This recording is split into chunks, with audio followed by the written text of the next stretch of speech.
Hello दोस्तों, नमस्ते। आज के वीडियो में अपन चर्चा करने वाले हैं अपनी 8वीं बोर्ड परीक्षा है उसके गणित पेपर के मॉडल नंबर 2 के बारे में।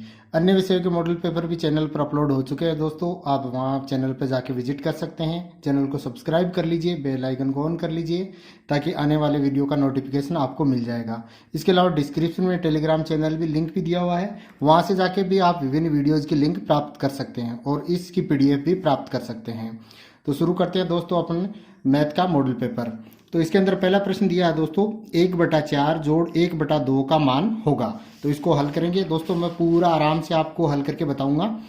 तो इसके अंदर आराम से इत्मीनान से देखिए और आपको अच्छी तरह से समझ में आएगा, ये मेरी गारंटी है।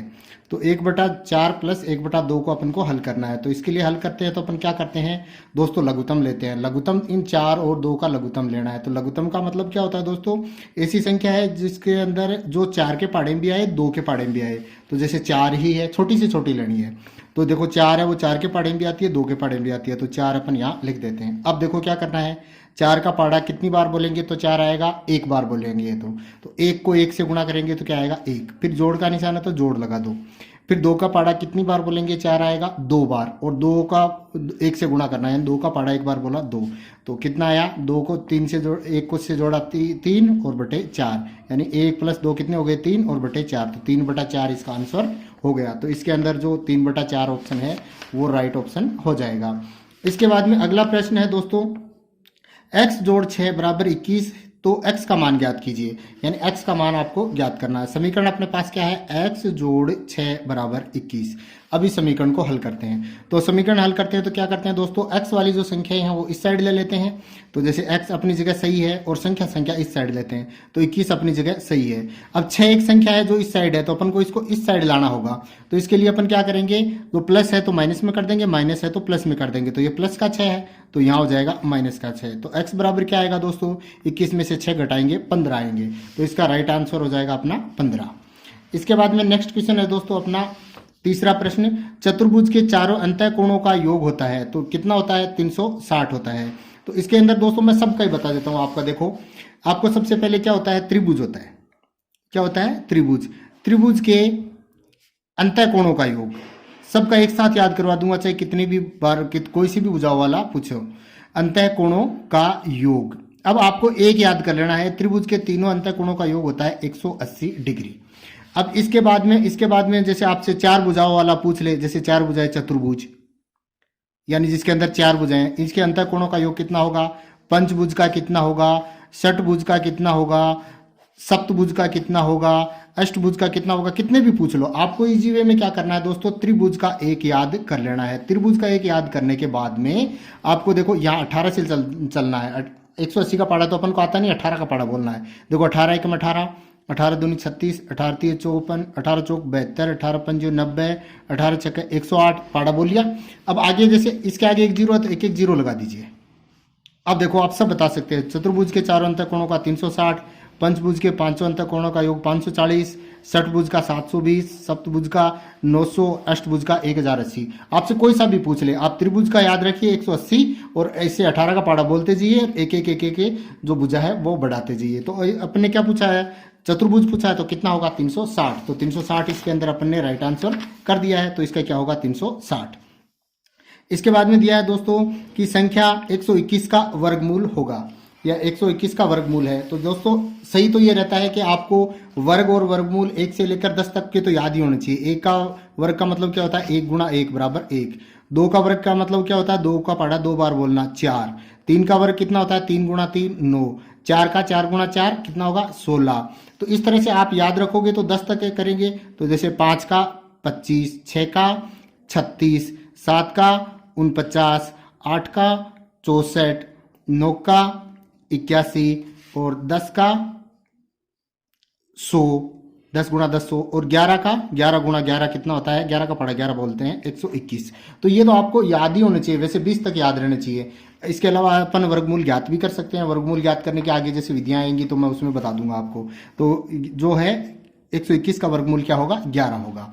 इसके बाद में दिया है दोस्तों 64 का घनमूल, 64 का घनमूल है, यानी संख्या 64 का घनमूल क्या है, तो घनमूल ज्ञात कर लेते हैं। तो अभाज्य गुणनखंड विधि के अलावा घनमूल ज्ञात करने की कोई भी विधि नहीं है। देखो अभाज्य गुणनखंड वगैरह भी विधि है, और इसके अलावा क्या है, ये वर्गमूल और घनमूल दोनों को ज्ञात करने की विधि है। तो इसके अंदर अपन क्या करेंगे दोस्तों, इसके अंदर देखो लास्ट में क्या इकाई अंक 4 है, तो जिसमें लास्ट का इकाई अंक 2, 4, 6, 8, 10 यानी 0 इस तरह से हो, इसके अंदर 2 का भाग जाएगा, तो 2 का भाग। अब 2 का भाग का मतलब होता है आधा, तो 64 का आधा 32। अब लास्ट में क्या है 2, तो फिर 2 का भाग जाएगा, 32 का आधा 16, 16 के अंदर लास्ट में 6 है तो फिर 2 का भाग जाएगा, 16 का आधा 8, 8 के अंदर 2 का भाग जाएगा 4, 4 के अंदर 2 का भाग 2, 2 के अंदर 2 का भाग 1। अब अपने पास कितने 2 आए देखो, 1, 2, 3, 4, 5, 6, तो यानी 2 गुणा 2 गुणा 2 गुणा 2 कितने हो गए, 1, 2, 3, 4, 5 और 6। अब वर्गमूल ज्ञात करना हो तो 2, 2 का जोड़ा बनाते हैं, और घनमूल ज्ञात करना हो तो 3, 3 का जोड़ा बनाते हैं सेम संख्याओं को। तो 3, 3 के कितने जोड़े बने, 2 बन गए, तो इस 2 की जगह 1 दवा, इस 2 की जगह 1 दवा, तो 2 को 2 से गुणा किया कितना आया 4, तो 64 का घनमूल क्या आएगा 4 आएगा। अगर आपके सवाल आता है तो घनमूल का इस तरह से यूं लिखोगे, 64 का घनमूल बराबर 4। ठीक है दोस्तों, इसके अंदर 4 आंसर सही आ जाएगा। इसके बाद में अगला प्रश्न दिया हुआ है दोस्तों कि यदि x का 75% बराबर 300 है तो x का मान ज्ञात कीजिए। इसके लिए सबसे इजी है आपको कि का की जगह आपको क्या करना है, गुणा लगा देना है और आपका सेम टू सेम लिखना है, यानी x का तो आप लिखोगे x, का की जगह गुणा 75% यानी 75/100 बराबर 300। ये आपका एक समीकरण बन गया। इस समीकरण को आपको हल कर लेना है, तो हल करोगे तो क्या करोगे, देखो दोस्तों बराबर है तो बराबर के नीचे बराबर।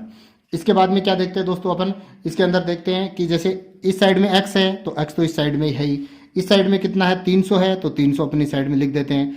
अब देखो दोस्तों इसके बाद में अपन क्या करते हैं, देखो ये इसके अलावा इसके जैसे ये गुणा के अंदर 75/100 है तो 100/75 इसका कर देते हैं, यानी अपोजिट कर देंगे, पक्षांतरण करेंगे।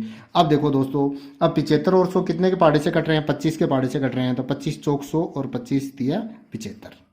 ठीक है, और 3 के पहाड़े से 100, 300 कितनी बार कट रहा है 100 बार, तो x बराबर क्या आया 100 गुणा 4 बराबर क्या आया 400, तो इसका 400 आंसर अपना राइट आंसर हो जाएगा। तो इसके अंदर 400 अपना राइट होगा। इसके बाद में दिया है बीजीय व्यंजक है 2x की घात 3 y की घात 2 माइनस 5x की घात 6 की घात है, यानी समीकरण की क्या घात है। तो समीकरण की घात का नियम यह है दोस्तों कि आपको सबसे बड़ी घात है वो लिखनी है। तो सबसे बड़ी घात क्या है, देखो 3, 2, 6, तो 6 घात है, तो समीकरण की घात हो जाएगी अपनी 6। इसके बाद में अगला प्रश्न है दोस्तों, 8 की घात 0 का मान होगा, यानी 8 की घात 0 का मान क्या होगा, तो किसी भी संख्या की घात 0 हो, चाहे आप चाहे 50,000 की घात 0 ले लीजिए, कोई भी यानी x की कोई भी संख्या x है उसकी घात 0 हो तो मान होगा 1, तो आपको आंसर 1 राइट करना है। 8 की बात हो, चाहे 18 की हो, चाहे 80 की हो, चाहे 560 की हो, कितना भी हो उसका मान क्या होगा 1 होगा। इसके बाद में अगला प्रश्न अपने देखते हैं दोस्तों। अगला प्रश्न दिया हुआ है, अगला प्रश्न क्या है देखो कि वितर्कता के उपयोग से निम्नलिखित का मान ज्ञात कीजिए, यानी इसका मान ज्ञात करना है। तो मान ज्ञात करने के लिए सबसे पहले आपको एज इट इज समीकरण लिखना चाहिए। देखो 7/5 अपन लिखने से क्या फायदा होगा, ये भी देखो कोष्टक के अंदर दिया हुआ है 7/5 गुणा छोटे कोष्टक के अंदर दिया हुआ -3/12, ये छोटा कोष्टक बंद बड़ा कोष्टक बंद प्लस। ठीक है, अब आगे क्या दिया हुआ है 7/5 गुणा 5/12, इस कोष्टक के अंदर ये दिया हुआ है। अब देखो दोस्तों अपन ने लिखा तो अपन ने देखा है कि 7/5 इसके अंदर भी आ रहा है और 7/5 इसके अंदर भी आ रहा है, तो 7/5 अपन इसका कॉमन ले लेंगे। जैसे अपन ने कॉमन लिया तो उसके बाद में इसके अंदर क्या बचा, देखो -3/12 प्लस इसके अंदर क्या बचा 5/12। अब प्लस कहां से आया, ये प्लस यहां लगाया है, यानी इसमें से 7/5 कॉमन आ गया, इसमें क्या बचा -3/12, इसके अंदर प्लस का है तो प्लस, माइनस है तो माइनस, 5/12 ये हो गया।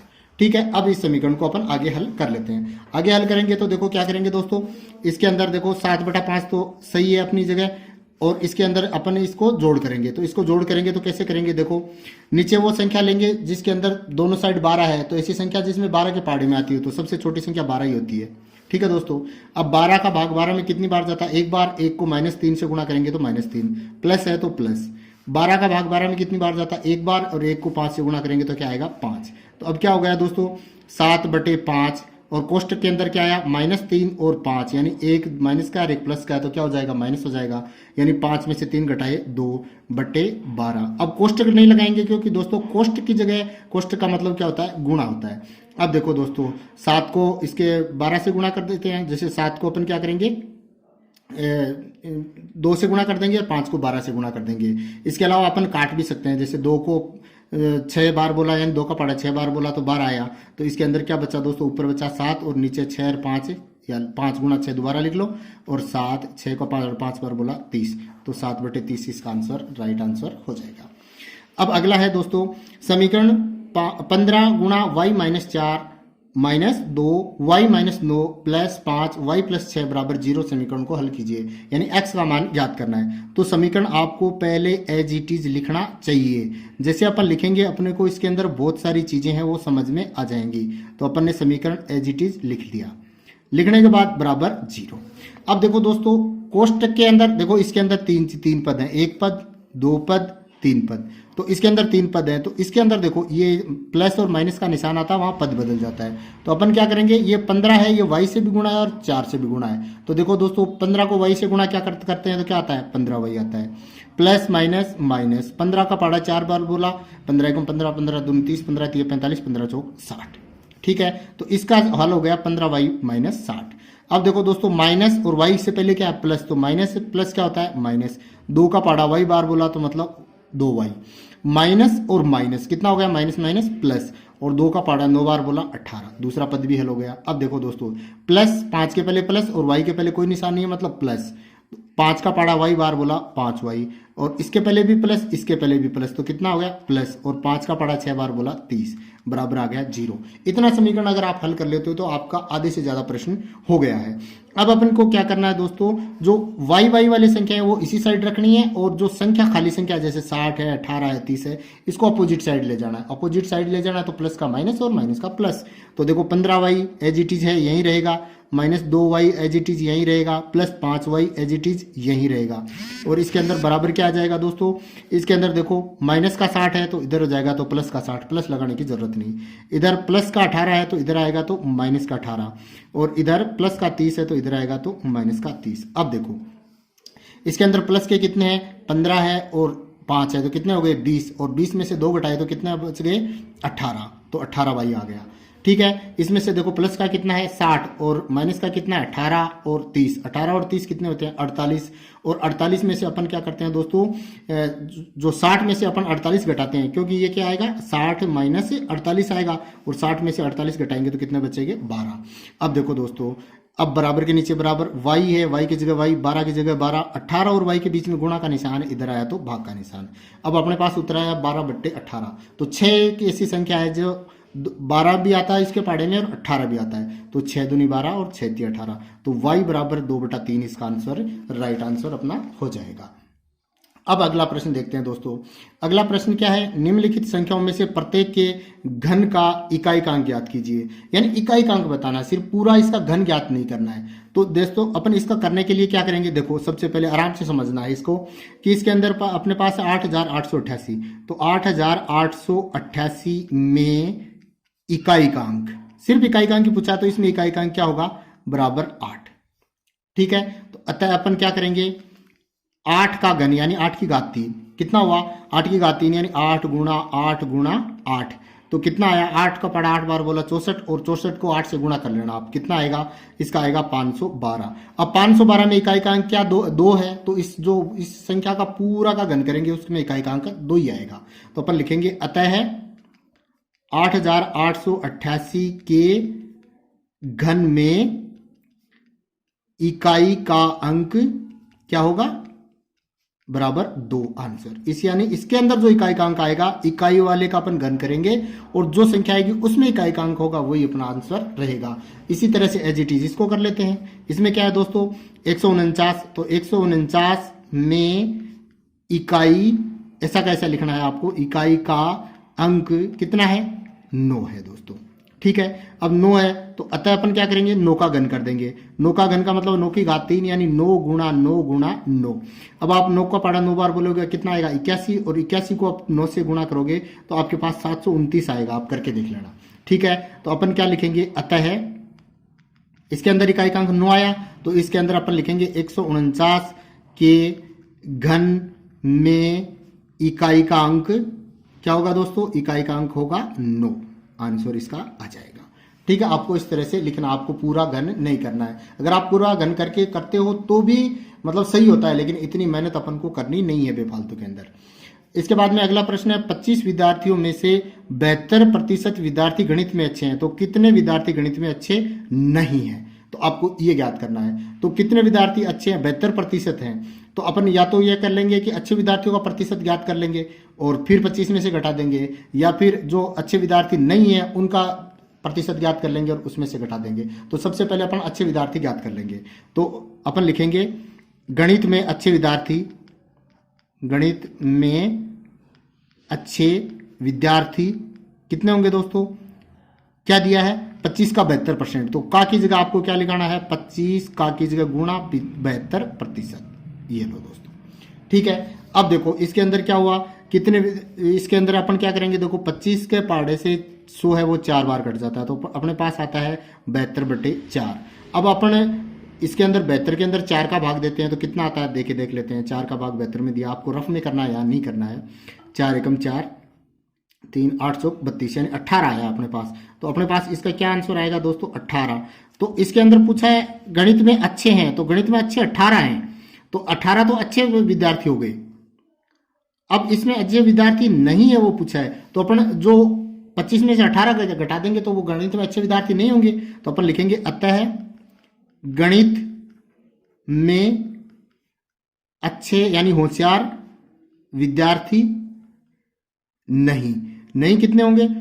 25 में से अपन क्या करेंगे? 18 घटा देंगे। तो 25 में से 18 घटेंगे तो 7 विद्यार्थी इसका आंसर सही हो जाएगा। ये इसका राइट आंसर रहेगा। इसके बाद में देखते हैं नेक्स्ट क्वेश्चन। इसके बाद में नेक्स्ट क्वेश्चन है दोस्तों 13 का प्रश्न, निम्नलिखित कथनों को पढ़कर सत्य असत्य में से उपयुक्त पर टिक अंकित कीजिए, यानी सत्य और असत्य बताने हैं। इसके अंदर दिया है a की घात m भाग a की घात n बराबर है a की घात m माइनस n। बिल्कुल राइट है। क्यों? क्योंकि घातों में जैसे ये लिखा है a की घात m भाग a की घात n, तो यानी आधार समान हो तो भाग के अंदर घातें हैं वो घट जाती हैं, यानी आधार समान है तो a लिख दिया और भाग है तो घातें हो जाएंगी m माइनस n। तो ये इसने लिखा है, तो ये कथन होगा सत्य। इसके बाद में लिखा है दोस्तों, ये संख्या लिखे इकाई, दहाई, सैकड़ा, हजार, 10,000, लाख, 10 लाख, करोड़, 1,52,40,000 का मानक रूप 1.524 गुणा 10 की पावर 6 होगा। सही होगा कि नहीं होगा अपन देख लेते हैं। ये तो सही है क्योंकि पॉइंट हम ऐसा एक संख्या के बाद लगाएंगे, यानी 1.524 गुणा 10 की घात। अब पॉइंट कितने अंकों के इधर लेके गए? देखो 1 2 3 4 5 6 7, तो 10 की घात 7 आनी चाहिए, यानी इसका मानक रूप ये होगा। जबकि इसने क्या दिया? 10 की घात 6, तो इसका मतलब ये असत्य है। इसके बाद में अगला दिया दोस्तों 5 की घात m भाग 5 की घात -3 बराबर 5 की घात 5 है, तो m बराबर 2 सत्य है। तो इसको अंदर अपन मैं करके दिखाऊंगा आपको क्या करना है। इसके अंदर आपको ध्यान से समझना है। ऐसा समीकरण आ जाए तो 5 की घात m भाग 5 की घात -3 बराबर 5 की घात 5। अब इसके अंदर देखो सब आधार 5 5 5 ही है, तो अपन इसको क्या लिखेंगे दोस्तों? इसको लिखेंगे m एजिटेड लिख लेंगे -3 बराबर 5। अब इन दोनों के बीच में निशान किसका लगाना है कि भाग में घातें घट जाती हैं, तो माइनस का निशान लगाना है। 2 माइनस एक साथ हो गए तो अपन इसको कोष्टक लगा देंगे। अब ये समीकरण बन गया। ये समीकरण समझ में आ गया ना? m भाग में घातें घट जाती हैं तो माइनस, और इसका -3 बराबर बराबर ऊपर वाला 5, नीचे वाला 5 नहीं, ऊपर वाला 5। अब इस समीकरण को हल करेंगे। देखो m माइनस माइनस क्या हो गया? प्लस बराबर 3 बराबर 5।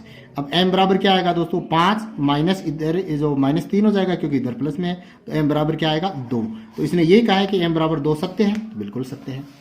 इसके बाद में अगला है दोस्तों कि 4.5 गुणा 10 की घात 3 का सामान्य रूप है, यानी आप देखो 4.5 गुणा 10 की घात 3 का मतलब क्या होता है? 10 गुणा 10 गुणा 10। तो 10 को 10 से गुणा किया 100, 100 को 10 से गुणा किया 1000।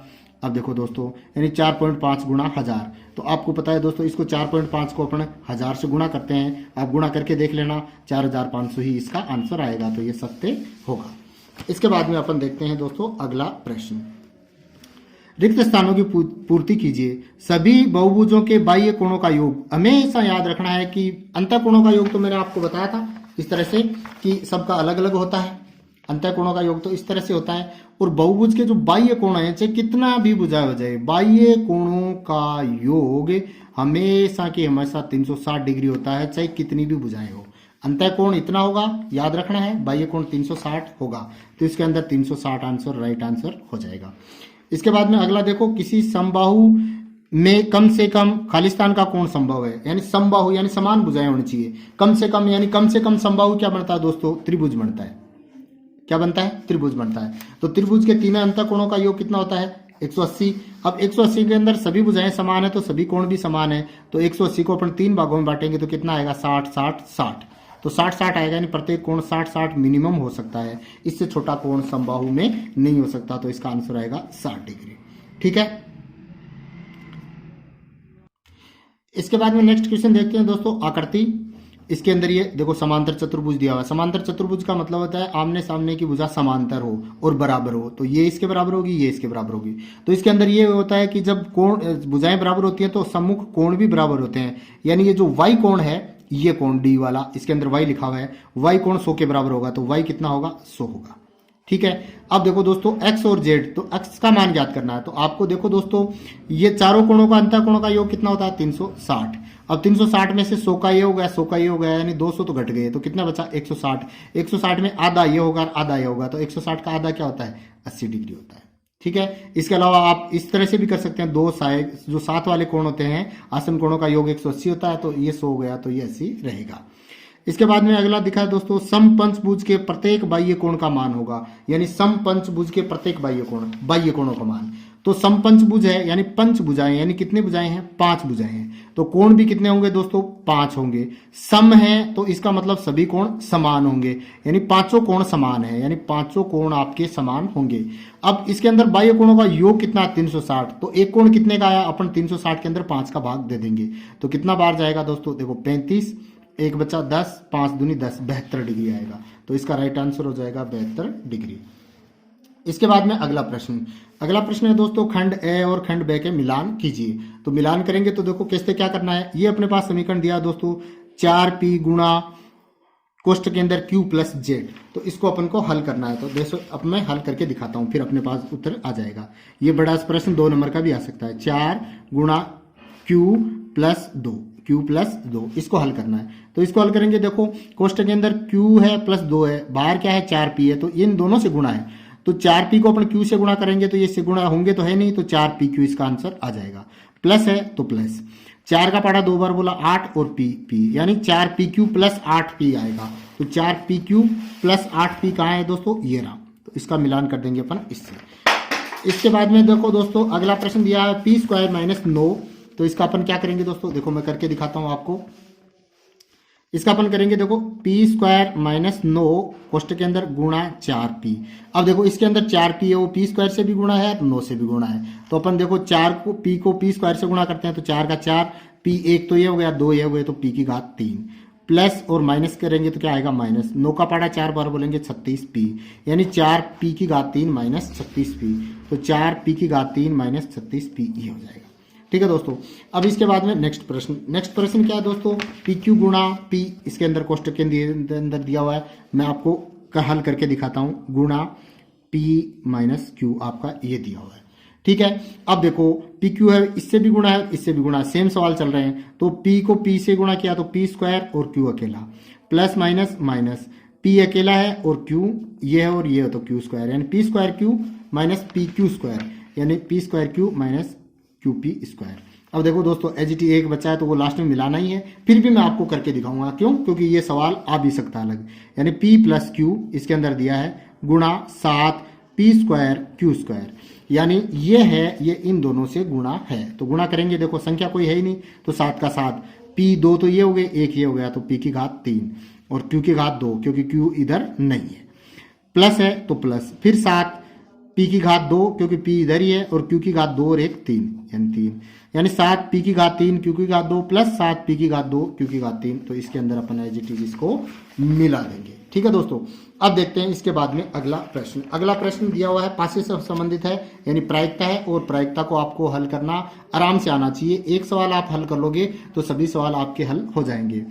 आपको इस प्रश्न को आराम से समझना है, जितना आराम से समझोगे उतना ही ज्यादा सरल हो जाएगा, इसमें कोई भी कठिन नहीं है। जब एक पासे को फेंका जाता है तब निम्नलिखित घटना से प्राप्त होने वाले परिणाम लिखे, यानी परिणाम लिखने। अब देखो पासा क्या होता है, पासा अपने सांप सीढ़ी खली होगी तो उसके अंदर क्या कि एक घनाभ के आकार, घन के आकार का होता है। उसके एक साइड में एक टिनकी आती है, दूसरी साइड में 2 टिनकियां, तीसरी साइड में 3, चौथी साइड में 4, पांचवी साइड में 5, छठी साइड में 6। इस तरह से 1 से लेकर 6 संख्या अपने पास होती हैं। अब इसके अंदर आपको क्या करना है दोस्तों कि टोटल संख्याएं कितनी है, टोटल संख्याएं है 6। तो हर किसी के बट्टे के अंदर अपन प्रायिकता लिखते हैं तो अंश बटा हर लिखते हैं। तो अंश इसके अंदर बटा आएगा और हर के अंदर हमेशा 6 आएगा। अंश अपन को चेंज करना है। अब अंश अपने अनुसार चेंज करेंगे। पहला है क्या है, इसके अंदर दिया एक अभाज्य संख्या। अब इस 1 2 3 4 5 6 में अभाज्य कौन सी आपको देखनी है। तो एक न तो भाज्य है और न ही अभाज्य है, एक को कुछ नहीं मानते अपन गणित में, ये आपको पता होना चाहिए। अब देखो किसके अंदर जो ए या कोई अन्य संख्या का भाग नहीं जाता हो वो अभाज्य। तो देखो 2 के अंदर 2 के अलावा किसी का भाग नहीं जाता, क्योंकि एक का तो सबके अंदर जाएगा, वो चेक ही नहीं करेंगे। एक तो अभाज्य हो गई 2। 3 के अंदर भी किसी का भाग नहीं जाता 3। 4 के अंदर 2 का भाग जाता है तो अभाज्य नहीं हुई। और 5 के अंदर भी किसी का भाग नहीं जाता 5। और 6 के अंदर 3 का भाग जाता 2 का, तो ये भाज्य हो गई। तो अपने पास अभाज्य संख्या कितनी आई, 3 आई। तो इसके अंदर अभाज्य संख्या की जो प्रायिकता है तो इसके अंदर क्या आएगा दोस्तों, ये कितनी संख्या हो गई 3 और बटा 2, तो 3 बटा 6 सॉरी 6। तो इसको सरल कर देंगे, 3 का पढ़ा एक बार बोलेंगे 3, 2 बार बोलेंगे 6, यानी पहले का आंसर आ जाएगा, घटना की प्रायिकता आ जाएगी 1/2। अब दूसरे का देखते हैं इसकी। एक अभाज्य संख्या नहीं, तो अब इसके अंदर अपन अभाज्य संख्या कौन कौन सी आई, 2 3 5। अब नहीं कौन सी है, इसके अंदर क्या है, एक तो 1 है और एक 4 है, एक 6 है, क्योंकि एक नहीं भाज्य है और नहीं अभाज्य है, तो अभाज्य संख्या नहीं है। तो कितनी हो गई, 1 4 6, यानी 1 4 6 अभाज्य संख्या नहीं है। तो अपने पास क्या हो गई संख्या 3। तो ऊपर तो आएगा 3, बटा के अंदर हमेशा 6 रहेगा, 6 वही आ जाएगा इसके अंदर 1/2। अब ये ए वाला, इस ए वाले को देखते हैं। इसका उत्तर है 5 से बड़ी एक संख्या। तो 5 से बड़ी एक संख्या कितनी है, 5 से बड़ी एक ही है, 6 कितनी, तो 1 और बट्टे के अंदर हमेशा 6, 1/6 आ गया। इसका देखते हैं 6 से बड़ी संख्या नहीं, यानी 6 से बड़ी संख्या नहीं होनी चाहिए। 6 हो सकती है, 6 से छोटी हो सकती है। तो इसके अंदर तो 6 और 6 से छोटी तो सभी आ गई, तो 6 की 6 संख्या आ गई। बट्टे के अंदर हमेशा 6 आता, ऊपर 6 आ गया, 6 का 6 से 1 आ गया, 6 का 6 का भाग दिया, तो इसके अंदर ये आंसर हो जाएगा। तो इसको अंदर आप अगर आराम से समझ लेते हो तो कैसा भी प्रश्न आए चाहे वो आपका इजी वे में हो जाएगा। आप इसको अगर समझ में नहीं आया तो दोबारा वीडियो को बैक करके देखिए, आपको अच्छी तरह से समझ में आएगा। अब देखते हैं नेक्स्ट क्वेश्चन। इसके बाद में अगला प्रश्न है दोस्तों, 4 अंकों की सबसे बड़ी संख्या बताइए। 4 अंकों की सबसे बड़ी संख्या बताइए जो पूर्ण वर्ग हो, यानी 4 अंकों की सबसे बड़ी भी बतानी है और पूर्ण वर्ग हो, यानी वो किसी संख्या का वर्ग होना चाहिए, यानी उसका वर्गमूल पूरा पूरा आना चाहिए। तो सबसे पहले तो अपन ये देखते हैं कि 4 अंकों की सबसे बड़ी संख्या क्या होती है। तो अपन देखो 4 अंकों की सबसे बड़ी संख्या क्या होती है, 4 अंकों की सबसे बड़ी संख्या, यानी 4 बार 9 लिख दो, इससे बड़ी संख्या 4 अंकों की नहीं हो सकती। ये हो गई 9999। अब ये पूर्ण वर्ग है या नहीं है, ये अपन को पता करना पड़ेगा। तो अपन क्या करेंगे, इसका वर्गमूल निकालेंगे। तो वर्गमूल किससे निकालेंगे, भाग विधि से निकालेंगे। यहाँ अभाज्य गुणनखंड करेंगे, बहुत लंबा हो जाएगा। तो अब मैं इसको जो भाग विधि से वर्गमूल आराम से बताऊंगा, आप आराम से देखना। देखो वर्गमूल क्या होगा, भाग विधि अपन इस तरह से यूं करते हैं, ठीक है। ये संख्या लिखते हैं, लिख दिया, एक जगह छोड़ के आगे यूं लिखते हैं, ठीक है।